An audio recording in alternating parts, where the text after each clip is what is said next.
Kembali lagi di Bacot, bahas curhatan otomotif.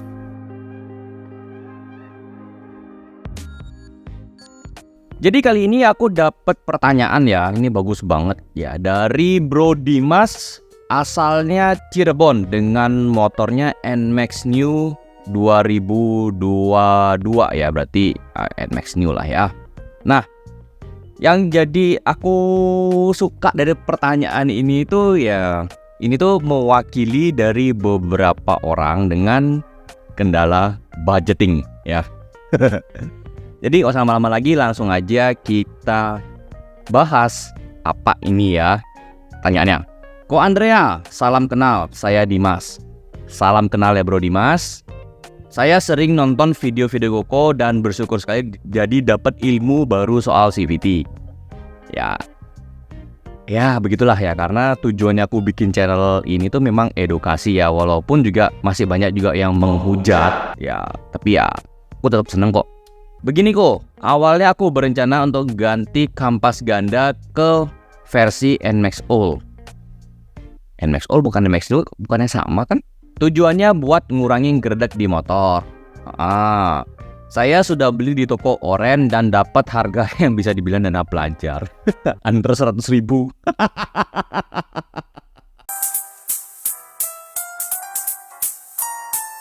Hei, ya, sumpah nih ya, waktu pertama baca tuh kayak under 100.000 ya. Oke. Dan itu kampas ganda ya, under 100.000. Dan ini sudah dapat sepaket dengan pair koplingnya. Hei, tapi apesnya ya pasti apes, yakin banget pasti apes ya. Setelah 2 minggu saya pasang, ngerasa motor jadi makin gede. Dan sejak pasang itu tarikan bawahnya jadi berat banget ya. Begitu datang ke bengkel lagi, kebetulan bengkel resmi ya, jadi bengkel Yamaha udah pasti ya. Kata mekaniknya ini kampas versi KW. Ya iyalah. Dan disarankan untuk diganti. Tapi karena saya belum ada budget lagi, akhirnya saya amplas saja kampasnya dan prekoplingnya, saya minta dikembalikan yang ori karena keluhan tadi. Walhasil tarikan motor jadi lebih enak dan gredek gak kerasa lagi. Oke. Tapi setelah 2 minggu pemakaian, gredeknya motor kambuh lagi. Dan bahkan sejak 1 bulan terakhir ke bengkel ya, motor jadi geter ya, kayak mesin bor. Dan beberapa saat setelah tarikan awal itu muncul suara serok dari CVT-nya. Ditambah lagi dengan buka gas pelan-pelan itu kadang-kadang motor suka agak ngejengat. Apakah getar sampai bunyi rusak itu pertanda slip di kampasnya, dan efek jengat itu apakah pengaruh dari kopling sudah dikendor karena seringnya dibongkar pasang? Mohon saran dan rekomendasinya aku ya. Saya anggap Bro Dimas ini tuh bener-bener ya mungkin SMA ya. Ya mungkin SMA, karena dibilang pelajar sih, antara atur kuliahan atau baru kerja, jadi menggunakan nama pelajar ya. Jadi ya, kalau dapat kampas ganda dan pair kampas ganda atau pair sentrinya atau pair koplingnya dengan under 100.000, ya wajar lah seperti itu. Jadinya kayak apa ya? Ya entah itu KW, entah itu bekas, saya nggak tahu ya. Jujur aja, karena di sini memang nggak lihat langsung, tapi kemungkinan cuma 2 itu, antara KW atau bekas.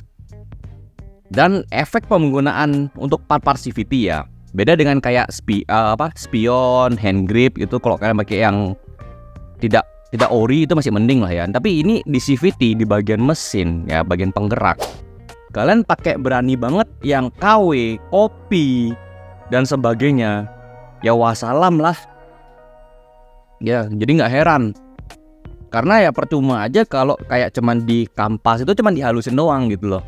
Gak ada efek yang gimana banget, itu cuma untuk ngeratain antara 3 sisi. Tapi ya kualitasnya bakal tetap sama, gak bakalan ngefek terlalu banyak gitu loh. Jadi gak heran 2 minggu pertama keluhan, 2 minggu berikutnya juga keluhan. Jadi 1 bulan tuh motornya keluhan semua ya, udah pasti gitu loh.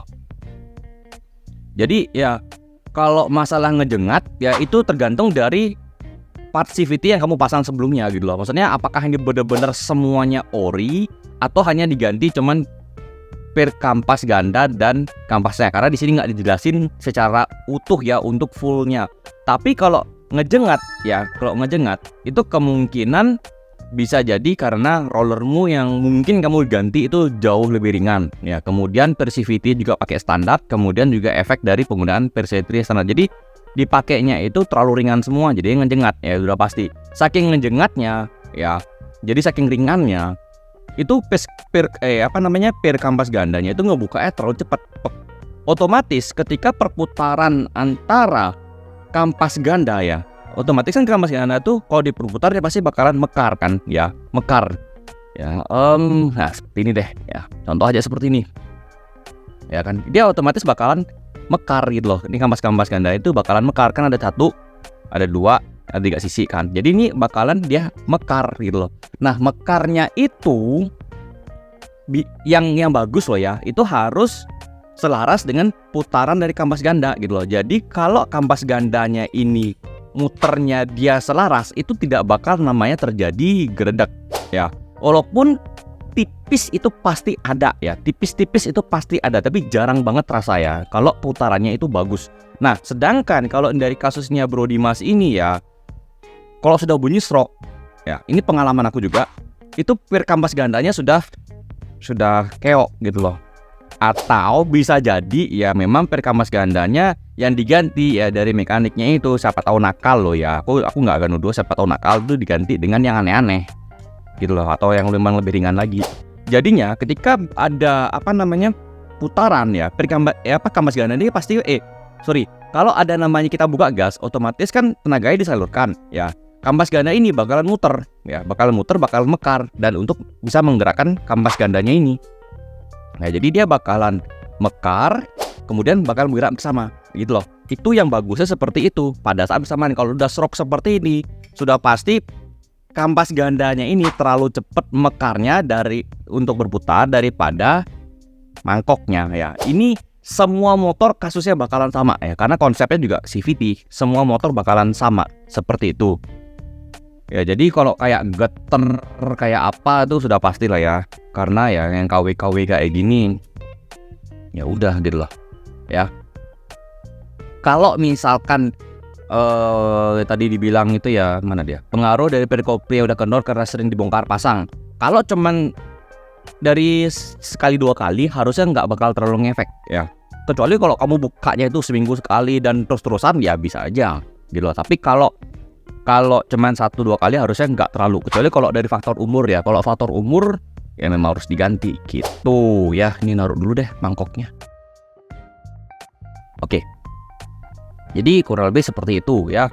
Makanya jujur ya, aku secara pribadi ini edukasi banget buat kalian ya.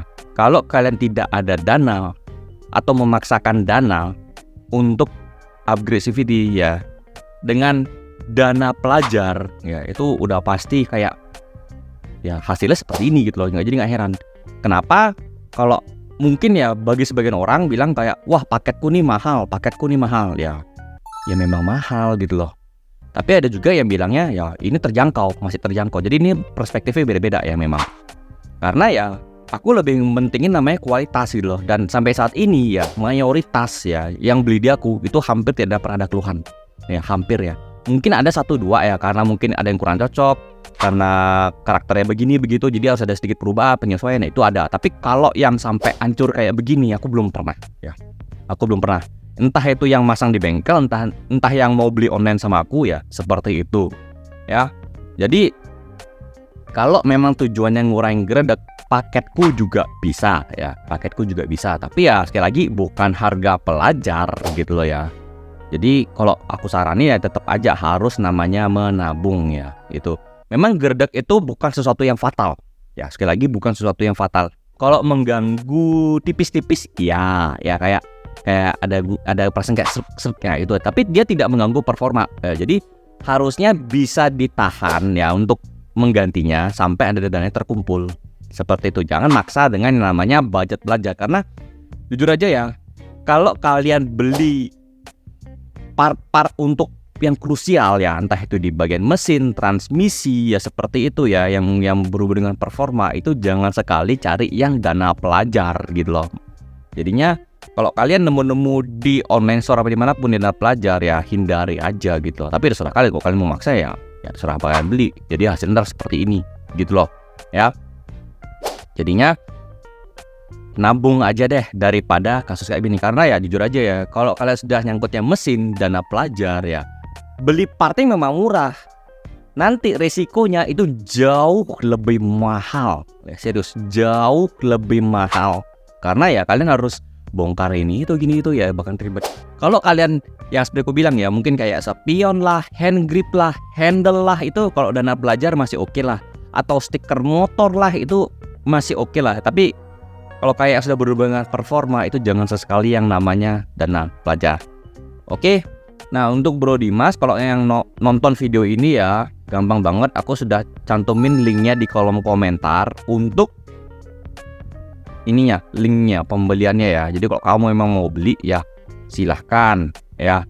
Tapi kalau misalnya nggak mau beli ya udah serah apa gitu loh. Karena aku di sini cuman bisa ngasih saran dan rekomendasinya. Jadi kalau memang bener-bener mau standartan ya udah balik ke standar aja, semuanya balikin ke standar ya, itu yang menurutku jauh lebih aman. Tapi kalau mau di upgrade ya bisa ya, aku sudah nyediain paketnya di kolom komentar ya linknya. Tapi kalau misalnya ada juga dari orang lain yang nonton video ini dan pengen pesan juga untuk paketnya ya, itu gampang banget juga.